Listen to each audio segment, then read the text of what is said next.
Pues cómo utilizar correctamente las condiciones especiales de ejecución. Y para ello tenemos entre nosotros a Carmen Alois García.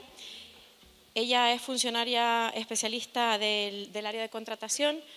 Tienes un currículum, Carmen, que si lo leo se nos va el tiempo también, pero muchísimas gracias. Bienvenida.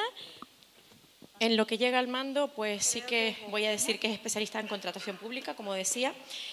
En excedencia del Instituto Astrofísico de Canarias, o sea, en condición de excedencia. Responsable principal de los procesos de licitación, planificación y elaboración de pliegos, así como la plataforma de contratación del sector público. Entre sus funciones destaca la supervisión, formación y asesoramiento del personal en su especialidad. Colaboradora técnica del Observatorio de Contratación Pública Responsable. Y mientras terminamos sigo. Entre sus principales méritos profesionales reside la digitalización en los procedimientos de contratación, la elaboración de un protocolo de contratación administrativa para dar soporte a la actividad del Instituto Astrofísico de Canarias, la gestión de los contratos basados en los acuerdos marcos y el eficaz mantenimiento de relaciones transversales con las unidades de fondos externos, contabilidad y recursos humanos. Y paralelo a todo esto, desde 2021 hasta la actualidad forma parte del equipo docente de la Academia de las Cortes como preparadora de oposiciones. Me dio tiempo en lo que acababa. Gracias, pues Carmen. Nada, gracias a ustedes. Buenas tardes a todas, buenas tardes a todos. Y bueno, antes de empezar mi intervención, prometo intentar ser lo más cortita posible, que ya sé que tenemos ahí el tiempo que nos apremia. Pues quería agradecer que se hayan acordado de mí para pasar este ratito hablando de las condiciones especiales de ejecución, ¿no? Miren, cuando yo leo el título del taller y veo cómo utilizar correctamente las condiciones especiales de ejecución, lo primero que me planteo yo, ¿quién soy yo para decirle lo que es correcto y lo que no lo es? ¿Cómo voy a plantear este taller con esta perspectiva, ¿no? Esto es un poco como cuando uno empieza a conocer a alguien. Si no le digas lo que está bien o lo que está mal, vamos a conocerlo, vamos a ver cuáles son sus orígenes, cuáles son los propósitos que se pretende conseguir mediante la aplicación de las condiciones especiales de ejecución, y esta es la perspectiva que voy a aplicar, la orientación que voy a aplicar en este ratito que tenemos por delante, ¿no?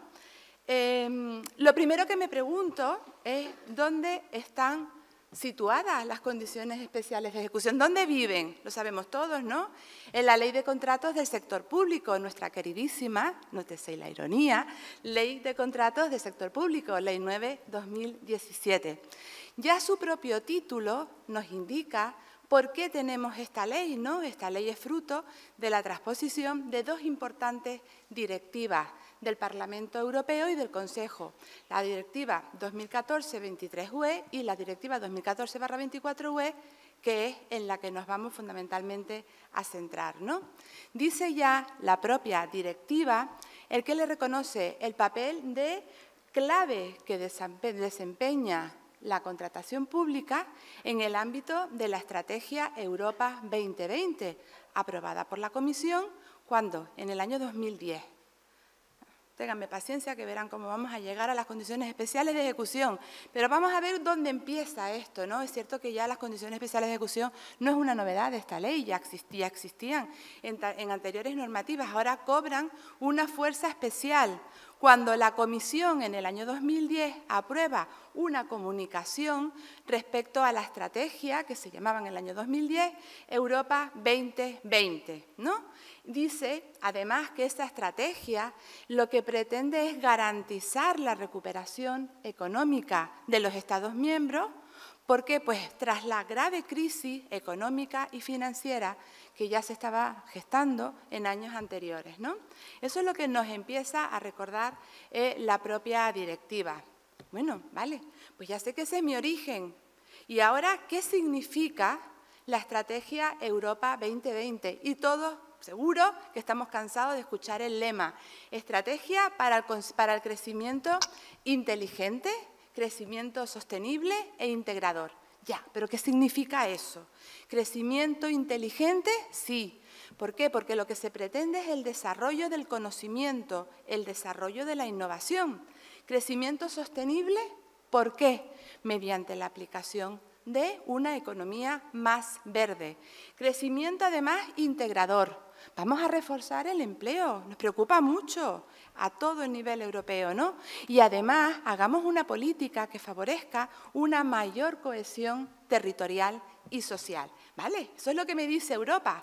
¿Y qué más? Dice, bueno, acabo de definir cuáles son los 3 pilares esenciales de la estrategia. Sí, pero vamos a ir concretando un poquito más. ¿Y cuáles son los objetivos que se pretenden cumplir? Miren, el primer objetivo tiene que ver con la tasa de empleo. Nos piden que la tasa de empleo mínima sea del 75% para toda la población entre 20 y 64 años. Los datos que voy a citar ahora son datos que están publicados por el INE relativos al 2023. En España, esta tasa de empleo, la que Europa pretende que sea del 75%, ronda en torno al 56%, datos del 2023. Estamos muy lejos de alcanzarla.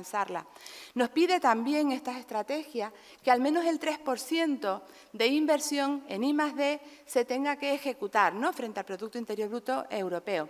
Claro, en España, cuando esta ley entró en vigor en marzo del 2018, consultábamos ahí de qué datos partíamos, de 2017, y lo que se estaba invirtiendo en innovación era aproximadamente un 1,2% sobre el Producto Interior Bruto de España. Pasan 6 años y adivinen dónde estamos. Poca sorpresa.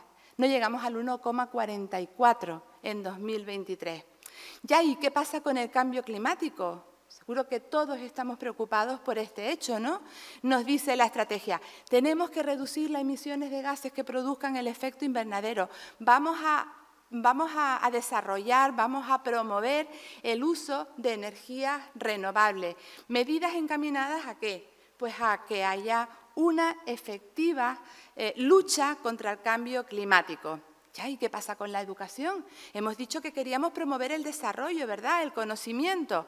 Hombre, vamos a reducir la tasa de abandono escolar en un 10%. En España, el año pasado, esta tasa de abandono escolar rondaba en torno al 13,6%. 2023, ya, pero es que partimos del 2013, que estaban 10 puntos por encima, más de un 23,5%.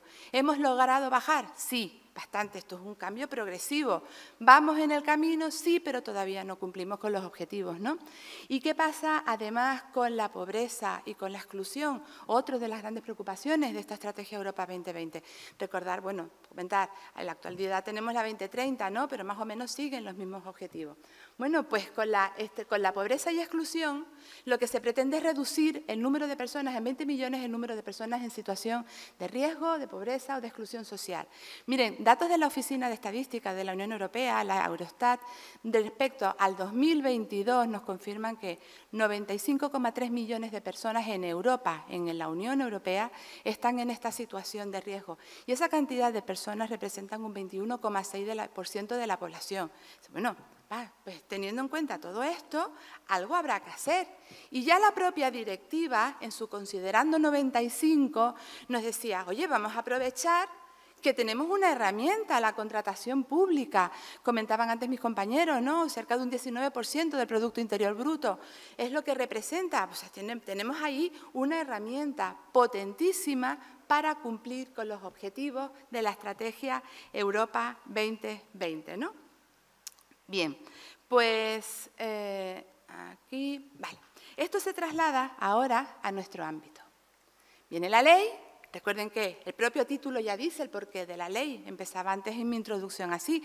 La ley está obligada a transponer al ordenamiento jurídico español las directivas que nos marcaba el Parlamento, ¿no?, y el Consejo. Y la ley reconoce el papel no solamente estratégico de la contratación pública para llevar a cabo esas políticas, sino también le reconoce, esto estamos en su preámbulo, la función instrumental. Es la forma clave de poder llevar a cabo la subcontratación, atendiendo a qué, pues al volumen que les estaba comentando anteriormente, ¿no? Representa aproximadamente, según las fuentes consultadas, entre un 16 y un 19% del Producto Interior Bruto. Bueno, vale, está bien, estamos hablando de estrategia, le estoy contando de objetivos, pero vamos un poco más al grano. ¿Cómo se traduce esto en nuestra ley de contratos? Por ejemplo, el aumento de la tasa de empleo. ¿Cómo es posible que la mayoría de nuestros contratos, la gran parte de la mayoría de los contratos, sean adjudicados solamente a grandes empresas, cuando las pymes en España representan aproximadamente el 95% del tejido empresarial. En Canarias, además, representan, según fuentes, entre un 99,5 y un 99,8%. Ese porcentaje de pymes los convierte en los mayores empleadores. Si queremos aumentar el empleo, que hayan menos desempleados, vamos a favorecer el acceso no solamente a las pymes, sino también a los centros especiales de empleo y a las empresas de inserción, los contratos reservados, ¿no? ¿Y qué es lo que nos dicen? Por fin vamos a poder dividir el objeto del contrato en lotes. No me detengo porque en ponencias anteriores pues ya han hablado ampliamente sobre este tema, ¿no? ¿Qué más? Dice, nos decía, vamos a hacer una lucha contra, vamos a desarrollar, vamos a hacer innovación, pues dice la Ley de Contratos ya desde su propio artículo 1, ¿vale? Pues vamos a incluir en nuestras contrataciones criterios que tengan que ver con la innovación. Ya, ¿y qué pasa también con la lucha contra el cambio climático que nos pide Europa? Pues debemos incorporar cláusulas de tipo medioambiental. La educación, la pobreza, ¿qué es lo que pasa con ello? Bueno, pues todo ello es lo que se denomina de manera genérica en la Ley de Contratos, pues la consecución de determinados objetivos sociales. Esto, estábamos por la directiva, ya estamos ya en el artículo 1 de la Ley de Contratos, ¿no? Que dice, en toda contratación pública se incorporará. Miren, yo la primera vez que leí esto a mí casi no me da un microinfarto, porque yo soy gestora, me dedico a hacer pliegos. Y normalmente contratación ya sabemos lo que tenemos, muchos pliegos, muchas licitaciones y poco tiempo. Pero me dice, se incorporará de manera transversal y preceptiva, o sea, es obligatorio, no me puedo decir que no.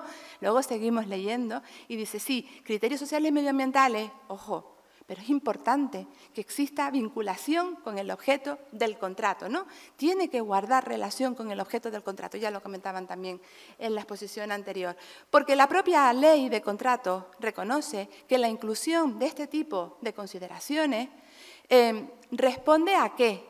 A nuestro objetivo, a poder adjudicar el contrato a aquella empresa que presente la mejor oferta, relación, calidad, precio. Ahora, ¿qué significa transversal? Pues significa que es a lo largo de todo el procedimiento. Es decir, lo tenemos que tener en cuenta cuando estamos redactando pliegos, lo tenemos que tener en cuenta cuando estamos redactando pliegos en todas las fases, en la fase de preparación, en la fase, a ver si voy pasando esto, en la fase de adjudicación, en la fase de extinción, en la fase de ejecución y en la fase de extinción, ¿no? Ya sabemos que cuándo, siempre. Ya, pero dime, vamos a concretar un poquitito más. Quiero saber cómo. El artículo 1 está lleno de objetivos muy bonitos. Seguro que pocas personas creo que no estén de acuerdo con lo que tenemos que hacer. Vale, pero dime cómo. Porque se lo tengo que hacer en todo el momento y esto lo vamos a ir viendo a medida que nos vamos familiarizando con la ley. Dice, oye, artículo 28, tienes que justificar cuáles son las necesidades administrativas que pretendes satisfacer mediante la celebración de un contrato, informe de necesidad. Además, cuando estés preparando los pliegos y también en tus memorias, define adecuadamente el objeto del contrato. Pon condiciones de solvencia que realmente estén enfocadas a la consecución de estos objetivos que les estamos comentando, ¿no? Y, por supuesto, también no se nos olvide que la disposición adicional cuarta es una obligación que debemos considerar también cuando estamos configurando nuestros pliegos, ¿no? Y en fase de adjudicación, bueno, habremos establecido cuáles son los criterios de valoración. Vamos a poder también poner este tipo de cláusulas en los criterios de valoración, incluso en las mejoras que no dejan de ser, bueno, pues algún tipo de prestación extraordinaria que si los pliegos así lo permiten, se pueden también ofertar y serán valoradas positivamente, ¿no? Y luego me dicen, ya hay en la fase de ejecución de contratos y aquí es donde cobra protagonismo las condiciones especiales de ejecución, que las hemos definido en la fase de preparación, en la fase en que estábamos elaborando los pliegos. Pero claro, las condiciones especiales de ejecución, ¿cuándo despliegan sus efectos? Cuando el contrato ya está firmado, está formalizado y dice, venga, ya, empezamos a ejecutarlo. A partir de ahí cobran especial protagonismo, ¿no?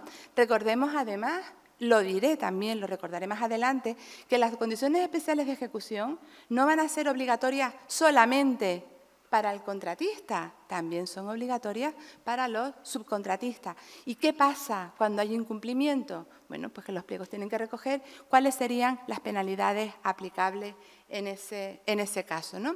¿Y qué pasa con la fase de extinción? Nosotros queremos que la extinción de los contratos sea la ordinaria. ¿Cuándo se extinguen los contratos? Cuando el contratista ejecuta el contrato en las prestaciones pactadas, se liquida, se recibe, se levanta acta de recepción y finalmente se va a liquidar el contrato, ¿no? En ese momento, y ya me estoy anticipando un poquito a lo que vamos a ver después, tendremos que ver que realmente esas condiciones especiales de ejecución fueron ejecutadas. O sea, que realmente se hicieron, porque si no se llevaran a cabo y hubieran sido declaradas de carácter esencial, ¿qué es lo que pasa? Pues que podría ser un motivo de resolución del contrato por incumplimiento por parte del contratista, ¿no? Bueno, ya tenemos una primera idea del porqué, de dónde viene, su origen, y ahora vamos a ver qué es lo que no es una condición especial de ejecución. Pues miren, no tenemos mucho tiempo, me hubiera gustado poder hacer algo de debate, es imposible, pero si yo les preguntara a ustedes si consideran que una condición especial es un criterio de solvencia, ya me dirían que no, porque ya escucharon a Jaime, y a Jaime ya nos explicó que no tiene nada que ver con la solvencia. La solvencia es una condición de aptitud para contratar. Es decir, sabemos que los licitadores, los contratistas, tienen aptitud cuando tienen capacidad de obrar, cuando ostentan la debida solvencia o la solvencia económica y financiera técnica y profesional, cuando no están incursos en prohibiciones de contratar, cuando están en posesión de la clasificación económica en aquellos casos en que sea exigible y además cuentan con la habilitación profesional que se exija, en los casos en que sea exigible, también en los pliegos. Luego, la solvencia es una condición del contratista, mientras que la condición especial de ejecución es un requisito a tener en cuenta en qué fase, lo acabamos de ver, en la fase de ejecución del contrato, ¿no? ¿Vale? Pues ya sabemos que no es una condición de solvencia. Tampoco es un criterio de valoración. Los criterios de valoración, que también se configuran en la primera fase de preparación del contrato, no dejan de ser parámetros objetivos en base a los cuales se va a elaborar se va a hacer una comparación de ofertas para poder ponderarlas y por fin decidir cuál es la que, aplicando estos criterios, va a ser la mejor oferta. Digo criterios objetivos, alguna vez me he planteado, ¿no? Y me han dicho, ¿ya y qué pasa con los criterios que están sometidos a juicio de valor? Hombre, son criterios discrecionales, a mí no me gusta llamarlos subjetivos, porque aunque sean criterios que están sometidos a juicio de valor, en los pliegos, es verdad que se dejan un margen a la discrecionalidad técnica, que por supuesto es perfectamente viable, pero los pliegos tienen que decir qué es lo que vas a valorar de ahí y cómo lo vas a valorar, de manera que sea discrecional. No va a ser subjetivo, por supuesto que tampoco pueden ser arbitrarios. Recordemos además que los criterios de valoración es de obligada justificación en el expediente, ¿no? Por lo tanto, un criterio de valoración lo que nos ayuda es a seleccionar la mejor oferta, por ende nos va a ayudar a seleccionar al contratista, pero luego no tiene nada que ver en cómo el contratista pone en marcha ese contrato, cómo lo ejecute y si tiene en cuenta o no estas condiciones especiales de ejecución que habrán figurado en los pliegos. Lógicamente tampoco son mejoras, lo comentaba antes, las mejoras son prestaciones adicionales que son susceptibles de ser ofertados por los licitadores cuando los pliegos así lo prevean. No deja de ser también una forma también de aplicar otros criterios de valoración, ¿no? Y luego dejo para el final lo que podría ser un pelín más difícil al principio. Yo recuerdo en el 2018 cuando me tuve que enfrentar al artículo 202. Yo decía, no es una solvencia, no es un criterio, no es un pliego no es un requisito que tiene que estar en el pliego de prescripciones técnicas, tienen que ser además condiciones que están sometidas a un régimen especial de protección porque son muy importantes para el órgano de contratación que haya que cumplirlo, ¿no? Bueno, pues, ¿qué es lo que hacían muchas unidades de contratación, ¿no? Pues decía algo así como, bueno, pues yo que estoy con lo de las condiciones especiales de ejecución y estoy muy concienciada, Voy a poner una condición especial de ejecución para que el personal que se adscriba a la ejecución de este contrato, por ejemplo, tenga una guardería para sus hijos menores de 3 años, porque, oye, estoy cumpliendo con lo que me pide el legislador europeo y nacional, ¿no? Bueno, esto se recurre y algunos tribunales dicen, cuidadito, tú no te puedes meter en el qué, en la orientación de la política general de la empresa, ni tampoco producir ningún tipo de discriminación frente a otros empleados también de la misma empresa que van a tener peores condiciones que los que tienen que cumplir esto, ¿no? Además, en esta que les estoy comentando específicamente, tampoco se guardaba la debida relación o la debida vinculación con el objeto del contrato, ¿no? Al final, lo que se viene a decir es que la condición especial de ejecución no se refiere a la política general de la empresa y tampoco puede afectar a la política de responsabilidad corporativa. Esto es política general. Recordemos que una condición especial de ejecución, y desde este prisma también me gustaría que cuando tengamos que ponernos a ver o a definir las condiciones especiales de ejecución, pensemos que es algo específico para este contrato en concreto, ¿no? Bien. Bueno, ya nos vamos acercando, ¿no? Vale, ¿y qué son las condiciones especiales de ejecución? Mire, la directiva, en su considerando 104, nos dicen que son requisitos objetivos fijos, que no inciden en la evaluación de la oferta. Yo lo leo, a mí tú me estás aclarando mucho. Ya sé que no es un criterio de valoración. Necesito ahondar un poquitito más para saber cómo utilizarlas adecuadamente, ¿no? Aquí viene el informe 3822 de la Junta Consultiva de Contratación, que ya nos viene a decir que una condición especial de ejecución es una obligación. Ya, intuitivamente, creo que lo sabíamos, ¿no? Hasta ahí llegamos. Dice que se incorporan a los pliegos o al contrato y que el órgano de contratación ha considerado que son elementos esenciales y además incide que ese elemento esencial se tiene que ejecutar. ¿En qué momento? Cuando se está ejecutando el contrato, no antes, cuando estábamos seleccionando al contratista, ¿no?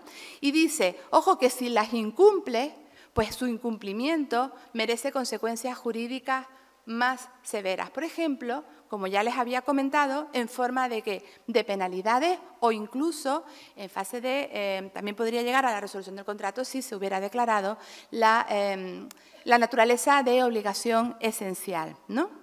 Bueno, ahí ya por fin llegamos al artículo 202. Uno empieza a leerlo y dice, los órganos de contratación podrán establecer condiciones especiales en relación con la ejecución del contrato siempre que estén vinculadas, pero dicen vinculadas a los objetos del contrato, que no sean discriminatorias y además que sean compatibles con el derecho de la Unión Europea. ¿Vale? 3 características fundamentales. Todavía no me has dicho lo que es, pero ya sí es verdad que puedo inferir qué es lo que me están pidiendo, ¿no? Y si se lee en el artículo 1, dice, los órganos de contratación podrán.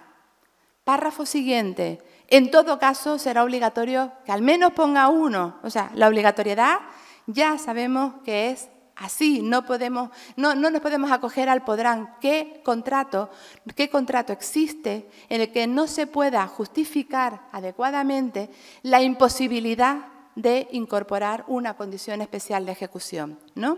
Pues total, que nos dice, aclara, en todo caso será obligatorio el establecimiento de al menos una condición especial de ejecución de entre las que se enumera en el artículo 202, ¿no? En el apartado 2. Vale, y ahora un poco siguiendo con lo que yo les estaba comentando, ahora podemos entender la tipología de condiciones especiales de ejecución.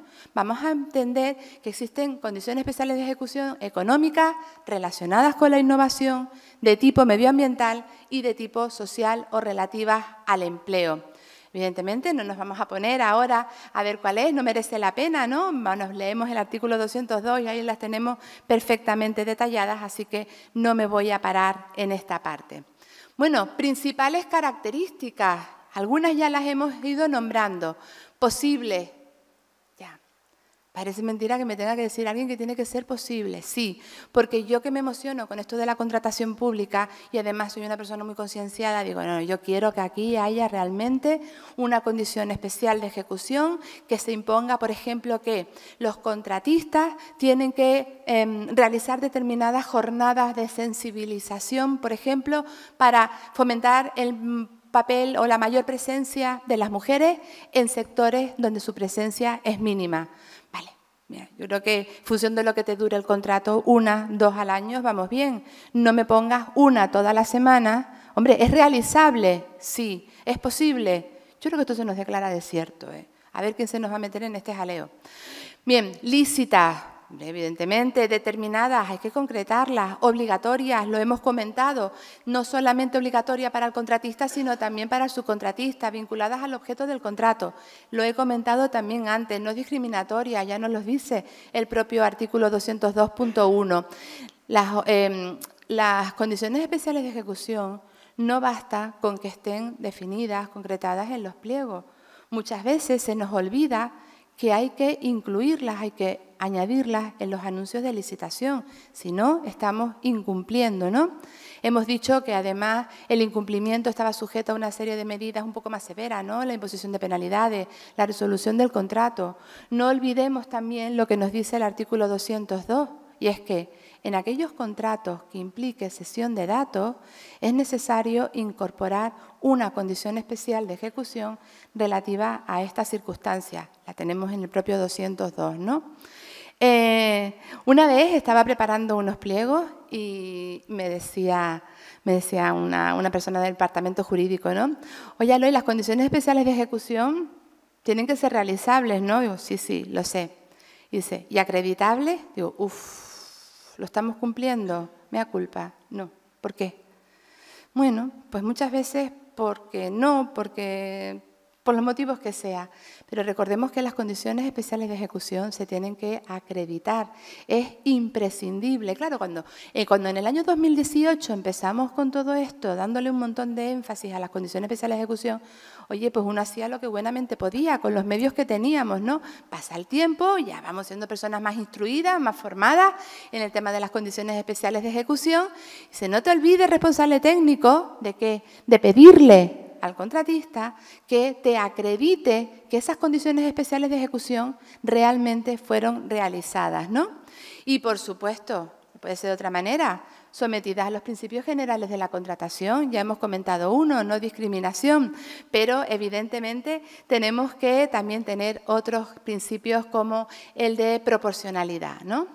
Ejemplo, no voy a quedarme aquí, porque ya Samuel, en la exposición que nos hizo ayer, nos explicó una base de datos que contamos en el observatorio, que podemos acudir a ella para tener ejemplos no solamente de pliego, sino también de condiciones especiales de ejecución, tanto de tipo, bueno, ahí tienen la página web, ¿no? Tanto de tipo ambiental como de tipo social, ¿no? Tenemos estas fichas con condiciones especiales genéricas que nosotros podemos utilizar para adaptarlas luego en la preparación de nuestros pliegos.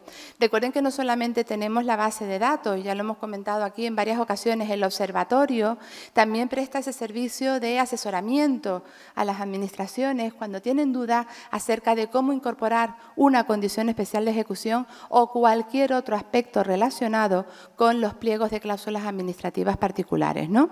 Para eso también está el observatorio. Paso un poco más rápido, tenía el mismo ejemplo para las cláusulas pues, de tipo social.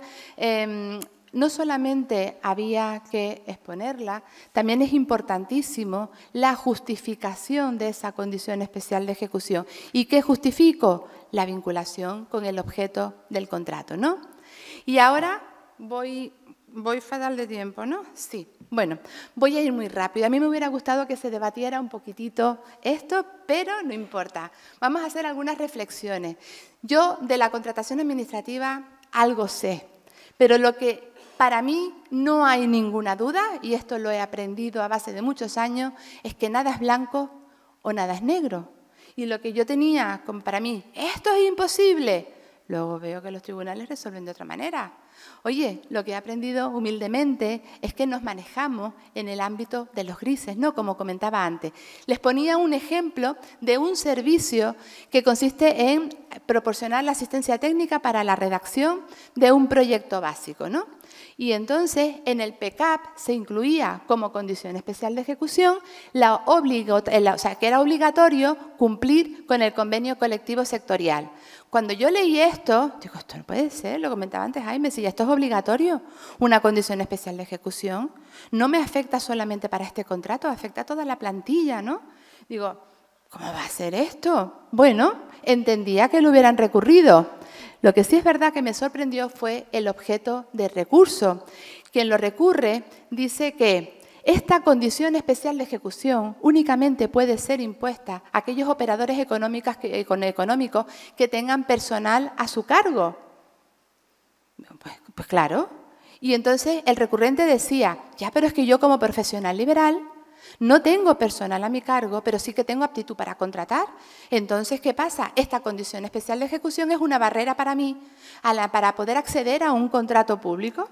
Yo realmente les digo que estaba totalmente de acuerdo con el recurrente. Bueno, el tribunal resuelve diciendo que no, que se desestima el recurso. Y entonces nos hace ahí un poco de pedagogía, ¿no? Nos dice cuáles son los elementos que tienen que contener una condición especial de ejecución. Dice que estén vinculadas al objeto del contrato, que no sean discriminatorias, que sean compatibles, que además se conozcan, que estén publicadas en el anuncio de licitación. Y yo pienso, ya, pero es que me parece que esto es una discriminación, ¿no? ¿Y qué es lo que dice el tribunal? Leo, ningún reproche de ilegalidad, o sea, totalmente de acuerdo, puede hacerse a las condiciones especiales establecidas en el pliego. Me centro en la número 3, ¿no? ¿Por qué? Por cuanto que, contrariamente a lo que declara el recurrente, no se aplica a los operadores económicos que no tengan personal laboral a su cargo. Claro, a mí esto se me pone en los ojos y plático. Digo, pues si es que un principio de las condiciones especiales de ejecución es que tienen que ser obligatorias. Ya le digo que aquí nos movemos en el mundo del gris oscuro. Pero bueno, miren, es un caso de que... ¿Por qué es importante tener en cuenta estos casos? Porque nosotros es imprescindible que se justifique, para que no nos recurran nuestros pliegos, que se justifique necesariamente por qué ponemos esa condición especial de ejecución. Pues miren, en este caso el recurso fue desestimado, ¿no?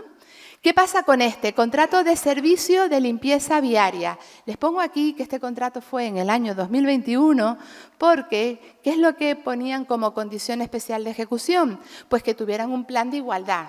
Claro, al final, pues que te dicen, pones un recurso y dices, oye, que los planes de igualdad, ¿qué es lo que son? Son una obligación legal. En aquel entonces... Porque recuerden que la Ley de Igualdad tuvo diferentes plazos, ¿no?, para su entrada en vigor.